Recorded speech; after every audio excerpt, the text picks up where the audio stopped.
Good evening and welcome. I'm Vincent Makori. This is Africa 54. We begin tonight in Burundi, where President Pierre Nkurunziza is claiming an early victory in Monday's controversial parliamentary poll. The elections happened despite the opposition of domestic civic groups and calls by the international community to postpone it. Now, the European Union and the African Union say prevailing conditions in the country would make it impossible to hold a credible election. The African Union withheld its monitors in a gesture of denying the legitimacy of the election results.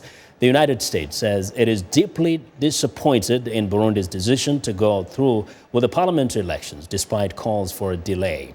The Electoral Commission expects the results to be announced within 3 days. Now, for more on the situation in Burundi, VOA's Rwema joins us by phone from Bujumbura. Eddie, first tell us what makes Mr. Nkurunziza decide or at least declare that he has won this election? Yes, Vincent, the reason is declaring that he's the winner of the local and legislative elections is because he's the only person, or his party was the only one that took part in these elections. He may say that other parties also joined the elections, but the parties that also got into elections are parties that are allied to the ruling party at the end of the day. So it's not it's a no-brainer for him to say that he's won the elections. And actually, that is the question. Does he have anything to celebrate here? The elections are being seen as not credible because nobody else participated. Is that of any concern to them at all, or anybody within the party? Anybody within the party they don't seem to be concerned about it because that is what they wanted. They wanted the elections to take place despite calls from the international community, the African Union, European Union, despite the opposition boycotting the elections because they felt that the environment was not conducive enough for them to take part in the elections. So since they decided to go ahead with the elections, and now that they're saying that they have won the elections, it shows that it wasn't anything of a concern to them.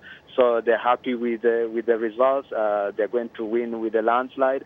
But whether that landslide is going to be credible or not is something that we are all waiting to see.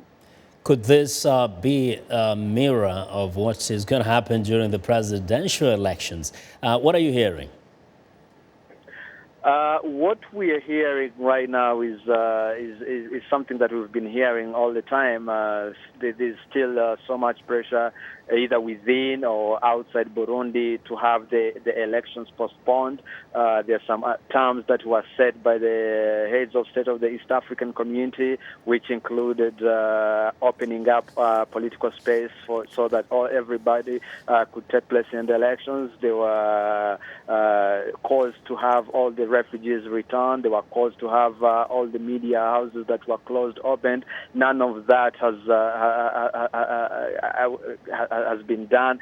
So whether the July 15th presidential elections are going to take place or not, it could be just the same way as these elections have happened. So we're waiting to see what is going to happen, whether the international community is going to increase the pressure, because right now when you talk to people here, they're saying that there could be also sanctions that may be imposed on Burundi, and that would be... Eddie, thank you. We'll stay on this story, of course, until the elections. VOA's Rwema reporting live from Bujumbura by phone.